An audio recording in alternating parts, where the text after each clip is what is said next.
జనవరి 10, 2025 అత్యంత పవిత్రమైనటువంటి ముక్కోటి ఏకాదశి అండి. ఈ ముక్కోటి ఏకాదశిని వైకుంఠ ఏకాదశి అని చెప్పడం అయితే జరుగుతుందండి. ఈరోజు ఉపవాసం ఏ విధంగా చేయాలి, ఉపవాసం ఉన్నటువంటి వాళ్ళ గుడికి వెళితే ప్రసాదం స్వీకరించవచ్చా, అసలు ఉపవాసం ఎలా చేయాలి, ఏకాదశి, ద్వాదశి, పాలన సమయంతో సహా మనము ఈ వీడియోలో వివరంగా తెలుసుకుందాం. ముక్కోటి ఏకాదశి లేక వైకుంఠ ఏకాదశి మహిమాన్వితమైనటువంటి రోజు అండి. ఎంతో పవిత్రమైనటువంటి రోజు. ఏడాదిలో వచ్చేటువంటి 24 ఏకాదశులకి ఉపవాసం ఉండలేనటువంటి వాళ్ళు ఈ ఒక్క ఏకాదశి రోజున ఖచ్చితంగా ఉపవాసం కనుక ఉన్నట్లయితే అన్ని ఏకాదశులకు ఉపవాసం ఉన్న ఫలితం అయితే లభిస్తుంది. అదేవిధంగా ఈ రోజున ఉపవాసం ఉన్నట్లయితే వైకుంఠ ప్రాప్తి కూడా కలుగుతుందని, జన్మజన్మల పాపాలు దరిద్రాలు నశిస్తాయని, తన నుంచి ఉద్భవించిన శక్తి ఏకాదశి అమ్మవారికి సాక్షాత్తు శ్రీ మహావిష్ణువుల వారే వరమిచ్చారండి. ఈరోజు శ్రీ మహావిష్ణువు గరుడ వాహనం పైన 3 కోట్ల దేవతలతో కలిసి భూలోకానికి వస్తారు. ఈ భూమి మీద 3 కోట్ల దేవతలు ఉండేటువంటి ఈ రోజున ఉపవాసం ఉన్నట్లయితే మహాపుణ్యము. కాబట్టి ఈ ముక్కోటి ఏకాదశి రోజున ఉపవాసానికి అంతటి ప్రాముఖ్యత అయితే ఉంటుంది. చాలామందికి కూడా ఈరోజు ఉపవాసం ఎట్లా చేయాలి అనేటువంటి సందేహం కూడా ఉంటుందండి. అయితే ఈ వీడియోలో మనం ఉపవాసం ఎలా చేయాలి అనేది కూడా మనం వివరంగా తెలుసుకుందామండి. ఈరోజు ఉపవాసం కనుక ఉన్నట్లయితే మన మనసు పరిశుద్ధమవుతుంది, శరీరం కూడా స్వస్థతను పొందుతుంది అని చెప్పి పరిశోధనలు కూడా నిరూపించాయండి. ముక్కోటి ఏకాదశి ఉపవాసం గురించి తెలుసుకుని శ్రద్ధగా పాటించాలి. ఈరోజు ఓపిక ఉండి తీరికగా ఉండి ఉపవాసం చేయలేకపోయినట్లయితే అలాంటి వాళ్ళు కుంభీపాక రౌరవాది నరకాలు పొందుతారని చెప్పి పురాణాలు అయితే చెబుతున్నాయి. ఎవరైతే ముక్కోటి ఏకాదశి రోజులో ఉపవాసం ఉండాలి అన్న సంకల్పం అయితే చెప్పుకుంటారో వారి దశమి రోజు నుంచి రాత్రి నుంచి ఆహారం స్వీకరించకూడదు, అల్పాహారం సేవించాలి. అంటే బియ్యంతో చేసినవి కాకుండా అల్పాహారం తీసుకోవాలి. ఇక ఏకాదశి రోజున పూర్తిగా ఉపవాసం అయితే ఉండాలి. ఈరోజు తులసి నీటిని మాత్రమే సేవిస్తూ ఉండాలి. ఇక ఏకాదశి రోజు రాత్రి జాగరణ అయితే చేయాలి. భగవన్నామస్మరణ చేసుకుంటూ జాగరణ అనేది చేయాలి. తర్వాత రోజు ఉదయం అంటే ద్వాదశి రోజు ఉదయం కనీసం ఒక్క అతిథికైనా సరే భోజనం పెట్టి పారణ చేయాలి. అంటే మీరు భుజించాలి. ఇక ఒక విషయం ఏంటంటే అందరూ గమనించాల్సింది ఏంటంటే మనం సుదీర్ఘకాలం ఉపవాసం ఉన్న శరీరానికి ఒక్కసారిగా ఆహారం అయితే అందించకూడదండి. అలా చేయటం వల్ల జీర్ణ వ్యవస్థ తారుమారవుతుంది. సో ద్వాదశి రోజు ఉదయం మనం చాలా లైట్ ఫుడ్ తీసేసుకొని మధ్యాహ్నం నిద్రపోకుండా ఉండి ఇక నైట్ కూడా ఆహారం తినుకోకుండా అయితే ఉండాలి. లేకపోతే అల్పాహారాన్ని అయితే తీసుకోవాలి. ఇక ద్వాదశి రోజు రాత్రి నిద్రపోవచ్చు. మొత్తంగా దశమి నాటి రాత్రి నుంచి ఉపవాసాన్ని స్టార్ట్ అయ్యి ఏకాదశి ద్వాదశి రోజుతో మనకి ముగుస్తుంది. ఏకాదశి రోజు అసలు మనం ఏం తినకోకుండా ఉండలేనటువంటి వాళ్ళకి శాస్త్రం అయితే ఒక మినహాయింపు ఇచ్చింది. అది ఏకాదశి రోజు పండ్లు, పచ్చిపాలు, పండ్ల రసాలు, ద్రవ పదార్థాలు అయితే తీసుకోవచ్చండి. ఈరోజు మురాసురుడు అనే రాక్షసుడు బియ్యంలో ఉంటాడు కాబట్టి బియ్యంతో కూడిన పదార్థాలు ఏకాదశి రోజున భుజించకూడదు. ఇక ఈరోజు ఉపవాసం ఉన్న వాళ్ళు గుడికి వెళితే అక్కడ పెట్టే ప్రసాదాలు తినవచ్చండి. ప్రసాదాలు వద్దు అని చెప్పేసి అనకూడదండి. సో దోషం తగులుతుంది. కాబట్టి మనం గుడిలో పెట్టేటువంటి ప్రసాదం అయితే ఖచ్చితంగా స్వీకరించవచ్చు. ఇక ఈరోజు చిన్నపిల్లలు, గర్భిణీ స్త్రీలు, వృద్ధులు, ఆరోగ్యం అయితే సహకరించినటువంటి వాళ్ళు ఉపవాసం చేయకపోయినా పర్లేదండి. అయితే వీరు పూజ, దేవాలయ దర్శనం, పురాణ శ్రవణం అయితే చేస్తూ ఉంటే చాలా మంచిది. ఇలా ముక్కోటి నా ఉపవాసం చేయడం వల్ల ఒక పరమార్థం అయితే దాగుంటుంది. ఉపవాసం అంటే ఆ శ్రీ మహావిష్ణువుకి దగ్గరగా ఉండడం. పొట్ట నిండుగా ఆహారం ఉన్నప్పుడు మనసు పరిపరి విధాలుగా దారితీస్తుంది. ఆకలితో శరీరం ఉన్నప్పుడు మీద జాగరూకతో ఉండి ఆ సమయంలో భగవంతుని పైన లగ్నమయ్యే మనసు దారుణమైన స్థితికి చేరుకుంటుంది. అలాంటి మనసు రాత్రిపూట జాగరూకతతో ఉంచితే ఆ భగవంతుని ఆశీస్సు తప్పకుండా కలుగుతుంది. తమ దేహాన్ని శాసించేటువంటి ఆకలి నిద్రల మీద ఆ అదుపు సాధించగలిగితే మనం జీవితంలో ఏదైనా సరే సాధించగలుగుతామండి. అందుకే ఈ ఏకాదశి రోజు రాత్రి కూడా భగవన్నామస్మరణతో గడపమని చెప్పడం జరుగుతుంది. ఈ ఏకాదశి రోజు ఉపవాస నియమం పెట్టడం వలన ఇంకొక తాత్విక ఉద్దేశం కూడా ఉందండి. అమావాస్య లేక పౌర్ణమి నాటికి మనుష్యుల మీద చంద్ర ప్రభావం అనేది చాలా అధికంగా ఉంటుందండి. ఆ సమయంలో జీర్ణ సంబంధమైన వ్యాధులు రావడం, మనసులో అలజడి రేగడం ఇలాంటి సమస్యలన్నీ వస్తూ ఉంటాయి.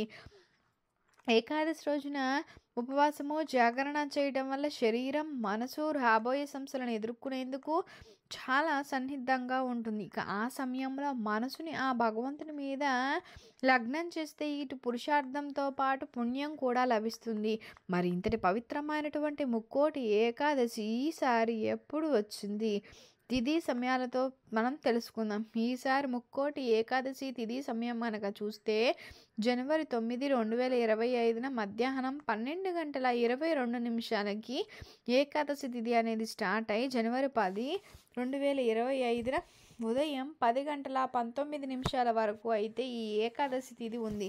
మనం వైకుంఠ ఏకాదశి లేక ముక్కోటి ఏకాదశి తిథిని గమనించినట్లయితే జనవరి 9 మధ్యాహ్నం 12:22 ఏకాదశి ప్రారంభమై రోజంతా ఉంటుంది. కానీ జనవరి 10 ఉదయం 10:19 వరకు మాత్రమే ఉంటుందండి. కానీ చాలామంది జనవరి 9 ముక్కోటి ఏకాదశి అంటూ ఉంటారు. కానీ మనం ఏ రోజు అధిక సమయం ఏకాదశి తిథి ఉంది అనేది మనం చూడకూడదండి. ముక్కోటి ఏకాదశి తిథి అనేది ఉదయం తెల్లవారుజామునే ఉండాలి. అంటే బ్రహ్మ ముహూర్త కాలంలో ముక్కోటి ఏకాదశి తిథి ఉండేటువంటి రోజును మాత్రమే మనం ముక్కోటి ఏకాదశిగా అయితే జరుపుకోవాలి. జనవరి 10 ఉదయం మనకి ముక్కోటి ఏకాదశి తిథి అయితే మనకి తెల్లవారుజామున ఈ ఏకాదశి తిథి ఉంది కదా, ఏ రోజైతే తెల్లవారుజామున ఏకాదశి తిథి ఉంటుందో ఆ రోజు ముక్కోటి ఏకాదశిగా జరుపుకోవాలి. ఈరోజు వైకుంఠ వాకిళ్ళు తెరిచి ఉంటాయని వైష్ణవాలయాలుగా ఉత్తర ద్వారం వద్ద భక్తులు తెల్లవారుజామునే భగవద్ దర్శనార్థం వేచి ఉంటారండి. ఈ రోజున శ్రీ మహావిష్ణువుల వారు గరుడ వాహన రూపుడై ముక్కోటి దేవతలతో భూలోకానికి దిగివచ్చి భక్తులకు దర్శనం అయితే ఇస్తారు. కాబట్టి ఈ రోజునే దీన్ని ముక్కోటి ఏకాదశి అంటారండి. ఆ సమయంలో బ్రహ్మముహూర్త సమయం అండి. ఈ రోజు అంటే జనవరి 10, 2025 తెల్లవారుజామున 4:56 నుంచి 5:47 వరకు బ్రహ్మ ముహూర్త కాలం అయితే ఉంది. ఈ సమయంలో భక్తులు వైష్ణవాలయాలలో ఉన్నటువంటి ఉత్తర ద్వార దగ్గర వేచి ఉంటారు. ఆ సమయంలో 3 కోట్ల దేవతలతో కలిసి స్వామి ఉత్తర ద్వారం ద్వారా భక్తులకు దర్శనం అయితే ఇస్తారు. సో అందుకే భక్తులు ఈ సమయంలో ఉత్తర ద్వారం ద్వారా వెళ్ళి స్వామిని దర్శించుకుంటూ ఉంటారండి. ఈ జనవరి 10, 2025 తెల్లవారుజామున బ్రహ్మ ముహూర్త కాలంలో ముక్కోటి ఏకాదశి తిథి అయితే ఉంది. పైగా సూర్యోదయ సమయంలో ఏకాదశి తిథి కూడా ఈ జనవరి 10 కాబట్టి ఈ జనవరి 10, 2025 సంవత్సరంలో ప్రతి ఒక్కరు కూడా ముక్కోటి ఏకాదశి జరుపుకోవాలి. ఇక ముక్కోటి ఏకాదశి తర్వాత రోజు ద్వాదశి పాలన తప్పక చేయాలి. జనవరి 11, 2025 ద్వాదశి పాలన సమయం వచ్చేసి ఉదయం 6:35 నుంచి ఉదయం 8:21 మధ్య ద్వాదశి పాలన చేసి ముక్కోటి ఏకాదశి ఉపవాస దీక్షను ముగించాలి. ఈ ద్వాదశి పాలన అనేది ఈ సమయంలోపు ప్రతి ఒక్కరూ చేసేసి ముక్కోటి ఏకాదశి వ్రతాన్ని సంపూర్ణంగా ముగించాలి. ద్వాదశి పాలన అనేది ఉదయం 6:39 నుంచి ఉదయం 8:21 మధ్య కనుక చేస్తే చాలా మంచి శుభ ఫలితాలు కలుగుతాయి. సో ముక్కోటి ఏకాదశి అనేది జనవరి 10, 2025 అయితే వస్తుంది. ద్వాదశి పాలన జనవరి 11, 2025 చెప్పిన సమయంలో పూర్తి చేసేసినట్లయితే మనకి 100% పూజా ఫలితం లభిస్తుందండి. శ్రీ మహావిష్ణువుకు ఎంతో ప్రీతి పాత్రమైనటువంటి రోజు ఈ ముక్కోటి ఏకాదశి. సో దీన్ని వైకుంఠ ఏకాదశి అని కూడా ఉంటారు కదా. ఈ ఏకాదశిలో ఉన్నటువంటి ఇంతటి ప్రాముఖ్యత అంటే ఈ ఒక్క ఏకాదశిలో మనము ఉపవాసం ఉంటే ఈ 3 కోట్లు ఉన్న అట్టుగా ఉంటుంది. కాబట్టి సంవత్సరంలో వచ్చే అన్ని ఏకాదశులకు ఉపవాసం ఉన్న ఫలితం కలుగుతుంది. సో మీరు ఏ ఏకాదశికి ఉపవాసం ఉన్నా లేకపోయినా పర్లేదు, కానీ ఈ ముక్కోటి ఏకాదశి రోజు మాత్రం ఖచ్చితంగా ఉపవాసం ఉండడానికి ట్రై చేయండి. ఈరోజు అన్నం తినకండి, పళ్ళు, పలరసాలు, పాలు మాత్రమే స్వీకరించవచ్చు. సో శ్రీ మహావిష్ణువు శ్రీదేవి భూదేవి సమేతుడై గరుక్మంతుడిని వాహనంగా చేసుకొని వైకుంఠంలో ఉత్తర ద్వారం దగ్గరకు వస్తారు కదా. సో అప్పుడు ముక్కోటి దేవతలు విష్ణుమూర్తిని దర్శించుకుంటారు. కాబట్టి దీన్ని ముక్కోటి ఏకాదశి అంటారు.